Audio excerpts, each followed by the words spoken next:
Fala, Rovai, o editorial do Fórum 11:30, queridas, queridos e querides, vamos à luta, porque, como diria o velho Rovai, vamos em frente, porque atrás vem gente. O tema que está centralizando todas as angústias é a guerra, mas eu tendo a buscar para o Fala Rovai questões mais nacionais, as frestas do debate, o que está acontecendo, para a gente poder entender o que vai vir depois disso aqui do ponto de vista do Brasil.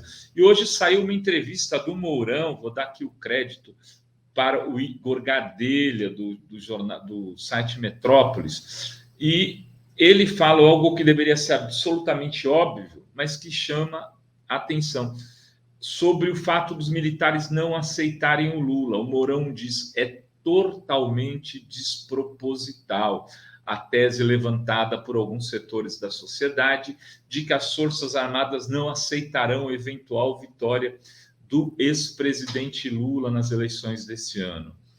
Ele diz que desde o fim da ditadura militar, as Forças Armadas não se meteram em nenhum processo eleitoral. E lembrou também que os militares foram liderados por governos do PT durante vários anos, sem problema nenhum. Sem problema nenhum é um certo exagero do general, né?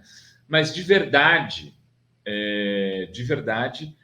houve um respeito, pelo menos até 2014, 2013, bastante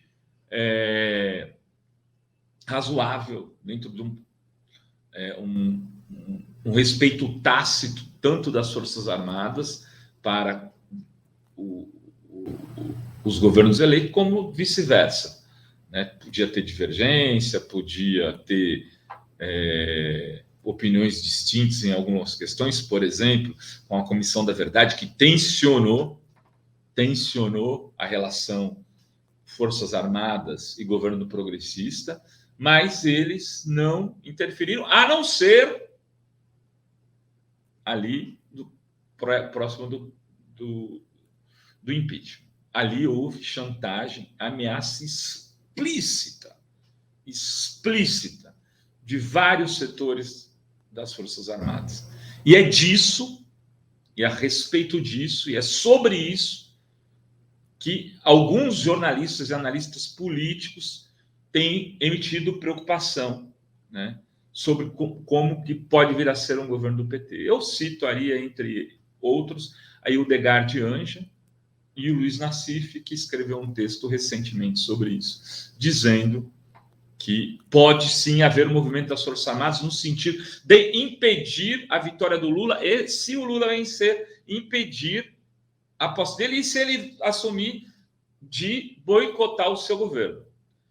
Esse é o grande debate, me parece, desse ano de 2022. Não só como vencer as eleições, mas como garantir que o governo eleito tenha condições de implementar a sua agenda sem chantagem da milicada. Porque esperneio de empresário é parte da democracia, desde que não faça lockout.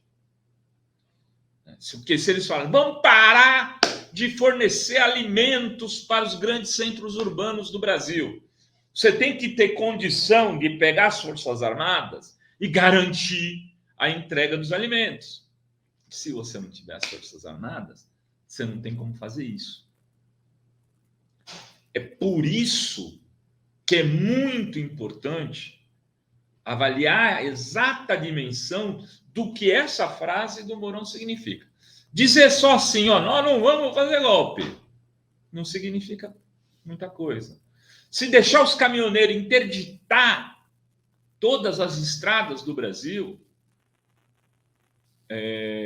e parar o tráfego de alimentos, de combustível, de tudo, e se a gente não tiver, um governo não tiver condições de colocar, sim, as Forças Armadas, que é preciso fazer isso em algumas horas, para desobstruir estrada, para fazer as coisas funcionar, esse governo está liquidado. Então, a frase tem duas dimensões. É preciso tentar entendê-la. E é preciso que as lideranças do PT, as lideranças da sociedade civil que lidam com essas questões, se mobilizem agora para construir pontes com alguns setores das Forças Armadas, para que esses setores se estabeleçam como lideranças dentro dessas forças. Porque na hora que virar o governo, na hora que virar a chavinha, é preciso ter nova voz de comando. Não vai ser para os Etchegoni da vida, como era do Temer, não vai ser enfim, para esses militares todos que estão no governo do Bolsonaro, como Heleno e outros mais, que a gente vai passar o bastão.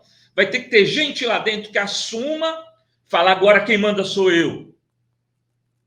Quem não obedecer vai para a reserva. Está fora daqui. O que está sendo feito nesse sentido? É muito importante começar a fazer essas pontes desde já e, de alguma forma, constituir esses interlocutores, inclusive de forma pública. Inclusive de forma pública.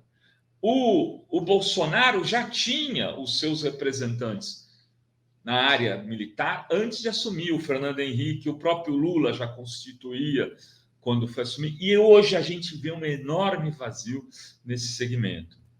Então, esse enorme vazio faz com que uma entrevista como a que o Mourão deu hoje, inclusive, seja um alívio.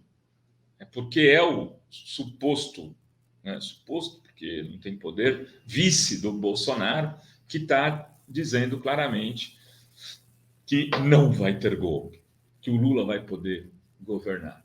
Enfim, é uma entrevista que abre um espaço para se construir novas pontes, eu não diria com o Mourão, mas para se restabelecer um diálogo mais profundo com as Forças Armadas, porque ele será fundamental para garantir a implementação de um programa de governo que não é revolucionário. A implementação de um programa de governo que garanta alguma qualidade de vida para o povo brasileiro que não está sendo dada hoje. Enfim, trouxe esse tema aqui porque ele é sempre um tema muito caro. A gente vai, inclusive, tentar pautar nas próximas semanas pessoas ligadas às Forças Armadas aqui para virem conversar com a gente no Fórum 11h30. É preciso pensar não só nas Forças Armadas como uma força impeditiva no processo eleitoral, mas sim como uma força que pode restringir e aniquilar um governo progressista se não for considerada no tabuleiro como uma peça importante. Era isso que tínhamos para hoje nesse Fala Rovai. Beijos, beijos e beijos a todas, todos e todes.